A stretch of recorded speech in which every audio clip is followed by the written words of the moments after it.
दर्शक बंधु आपण ଯେତେବେଳେ ନିଜର ସକ୍ସେସଫୁଲ ପ୍ରତି ଧ୍ୟାନ ଦେବେ, ନିଜର ସକ୍ସେସଫୁଲ ପ୍ରତି ଆପଣଙ୍କର କ୍ୟାରିୟର ପ୍ରତି ଫୋକସ କରିବେ, ସେତେବେଳେ ଲୋକମାନେ କହିବେ, ଦୁନିଆ କହିବ ଆଉ ପଡ଼ିଶା ଲୋକ କହିବ ଇଏ ତ ପାଗଳ ହେଇଯାଇଛି, ଇଏ ତ ପୁରା ପାଗଳ ହେଇଯାଇଛି। ମାନେ ସେଇ ଦିନଠୁ ଆପଣ ମାନେ ବୁଝିଯାଅ ଯେ ତୁମେ ସେଇ ରାସ୍ତାରେ ଅଛ, ଆପଣ ଠିକ ରାସ୍ତାରେ ଅଛ। ସେଇଥିପାଇଁ ଲୋକମାନେ କହୁଛନ୍ତି କି ତୁମେ ପାଗଳ ହେଇଯାଇଛ।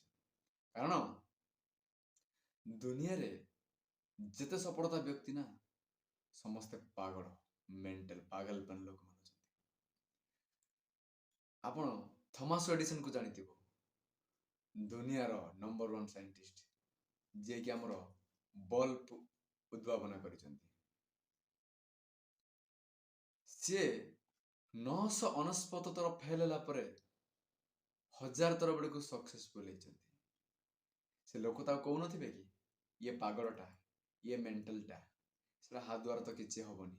ତାକୁ କିଛି ଲୋକ କହୁନଥିବେ, ଡେଫିନେଟଲି କହୁଥିବେ କି ନା ସୋସାଇଟି ଲୋକ, ୟେସ୍ ଅର୍ नो। ବଟ୍ ଆଜିକା ଡେଟ୍ରେ ସିଏ ଦୁନିଆର ଭଗବାନ କହିଲେ ଚଳେ। ଆପଣ ଚିନ୍ତା କରନ୍ତୁ, ସଫଳତା ବସି ବସି କେବେ ଭାବି ଭାବି କେବେ ଘରେ ବସି ବସି କେବେ ଆସେ ନାହିଁ, ହୁଏ ନାହିଁ କିଛି ବି।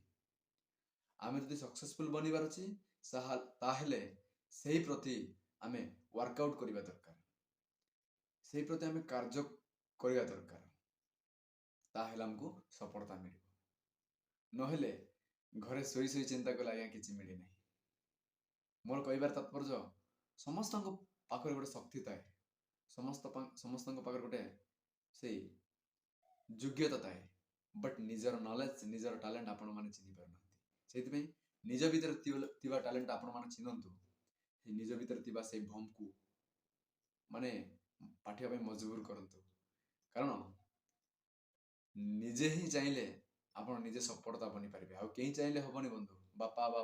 ମାନେ ବାପା ମା, ଭାଇ ଭଉଣୀ, ପଡ଼ିଶା ଏମିତି ଚାହିଁଲେ କେବେ ବି ଆପଣ ବନିପାରିବେନି। ଯୋଉ ପର୍ଯ୍ୟନ୍ତ ନିଜେ ଚାହିଁବେନି ସେଇ ପର୍ଯ୍ୟନ୍ତ କିଛି ବି ହବନି। ସେଇଥିପାଇଁ ଆପଣ ଯୋଉ ଦିନଠୁ ନିଜେ ଚାହିଁବା ପାଇଁ ଚେଷ୍ଟା କଲେ ନା, ଆପଣ ଡେଫିନେଟଲି ସକ୍ସେସଫୁଲ ବନିପାରିବେ। ସେଇଥିପାଇଁ କୁହାଯାଏ ନା, चाहत का एक गहरा चीज होता है जो खुद का अंदर होता है ना, और किसी का अंदर नहीं होता है।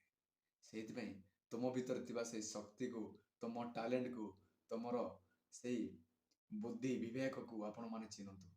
ତାପରେ ସେ କାମ ପ୍ରତି ଆଗ୍ରହ କରନ୍ତୁ, ଆଗ୍ରହ ବଢ଼ାନ୍ତୁ। ଆଉ ଆଉ ଭାବନ୍ତୁ ନାହିଁ, ଆରମ୍ଭ କରିଦିଅନ୍ତୁ। ଜୟ ହିନ୍ଦ ଦୋସ୍ତ।